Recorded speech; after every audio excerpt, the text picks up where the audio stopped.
Today I'm headed for Friarstown, where I'm going to have to try really hard not to get sidetracked by all the amazing mining history, because there's one particular site I want to show you. So ignore the brilliant Cornish engine house, don't look at this very early puddling machine, and don't stop to marvel at this striking gully which was carved out by hydraulic sluicing long ago. We're looking for this. This very old stone kiln is set alongside Cobbler's Gully and was used to roast quartz prior to crushing. The roasting of ore is an ancient technique and was brought to the Victorian Goldfields by migrant miners. Quartz could be roasted in kilns, in heaps, or sometimes the reefs were roasted while they were still in the ground. The concept was well presented in Georgius Agricola's De Re Metallica, a remarkable 16th century text on the art of mining, refining, and smelting metals. Agricola stated that roasting was common for all ores and provided detailed illustrations of various methods. Roasting the quartz made it more friable so it could be easily broken up. When ore is roasted, it becomes cracked and fissured, even more so when doused with water afterwards. Roasting also oxidizes pyrites, breaking them down. This treatment before crushing lessened the work and wear of the crushing machinery and unlocked some of the gold which was held in the pyrite. Kilns were constructed in various ways, as freestanding above-ground masonry structures, as excavations in a hillside with the remaining structure completed with masonry, or they could be excavated entirely into bedrock. This kiln at Cobbler's Gully is of the second variety, where it's been partially dug into the bedrock and the rest of it constructed using stone. The fire was lit from underneath via this portal, while quartz and wood were dumped into the kiln in layers from the top. As the quartz was roasted, it was pulled out through the portal while fresh ore was added to the kiln. The roasting of quartz before crushing was once a fairly widespread practice here in the goldfields, but the remains of roasting kilns are rare today. In this video, we're going to take a closer look at the process of quartz roasting, checking out some very cool places along the way. I think the best place to start is the town where Victoria's quartz mining history began. Clunes is famous for being Victoria's first official goldfield, after the gold found in a quartz reef here on Donald Cameron's pastoral station was made public in July 1851. But I'll let you in on a secret. The first gold rush actually happened a few years earlier, about 20 kilometres that way, but that's another story. Here in Clunes, the first gold workings were on quartz reefs, and it was a lot of hard work for very little return in those early days.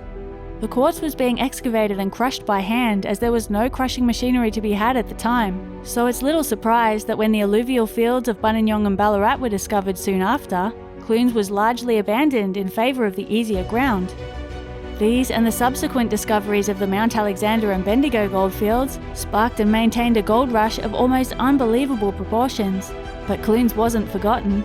It had a long and prosperous future in quartz mining ahead, and one of Victoria's most notable quartz mining operations was established here in 1857 by the Port Phillip and Colonial Gold Mining Company. It may be hard to imagine today, but this hillside was once dominated by engine sheds, poppet heads and tramways, and was home to one of the most advanced and innovative mining ventures of its time.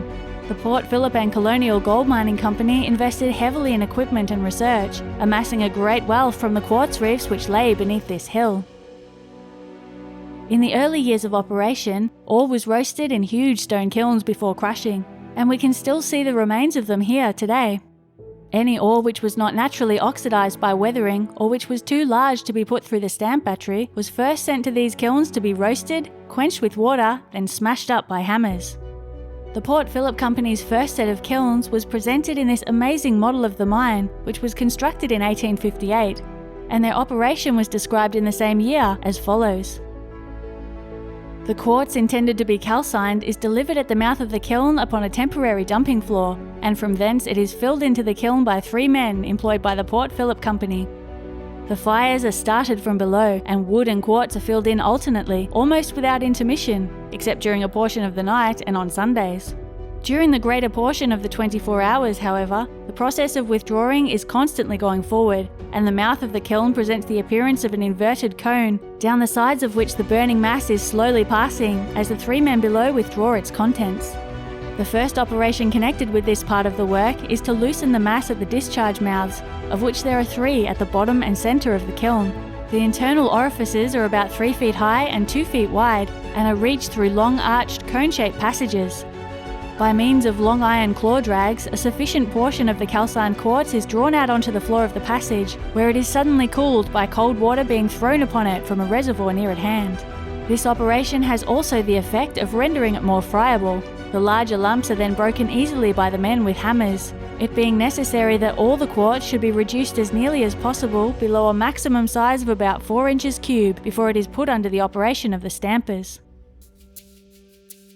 Now, let's just take a moment to appreciate the early stamp batteries used by the Port Phillip Company, which were of the Cornish variety. The steam-driven cam barrel was constructed of eucalypt timber, was 2 feet in diameter and had cams spaced about it.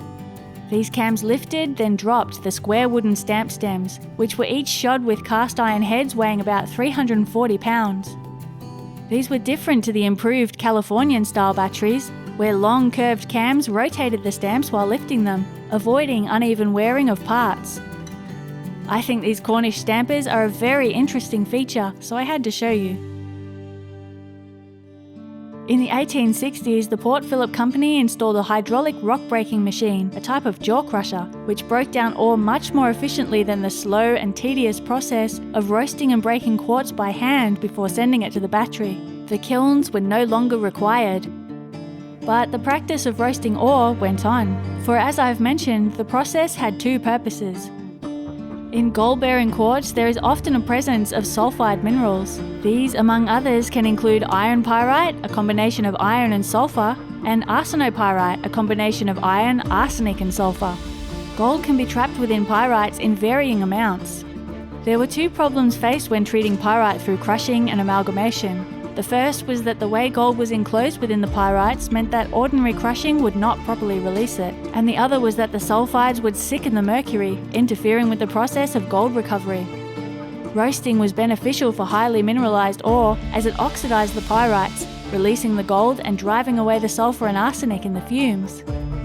Here at this mine in Clunes, most of the gold was free milling, hosted in simple quartz, but some was locked within pyrites that made up a small percentage of the ore.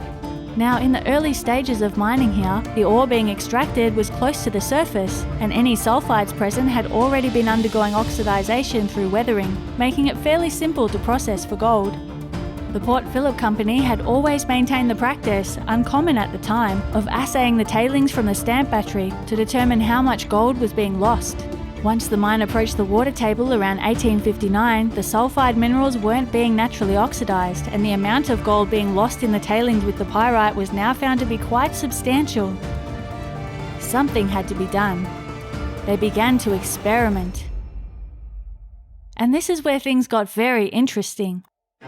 The Port Phillip Company pioneered some of the earliest attempts in Australia to treat pyrites for gold, right here at Clunes. The roasting of large pieces of ore in kilns before crushing had proved to be fairly ineffective. Not all the pyrite was able to be oxidized using this method, and the remaining minerals interfered with amalgamation when put through the battery. They found it was much better to separate the pyrite after crushing, and to roast the concentrate before further treatment. Buttles were used to separate pyrites out of the battery sands, and an improved reverberatory furnace was designed and patented to oxidize the pyrite concentrate.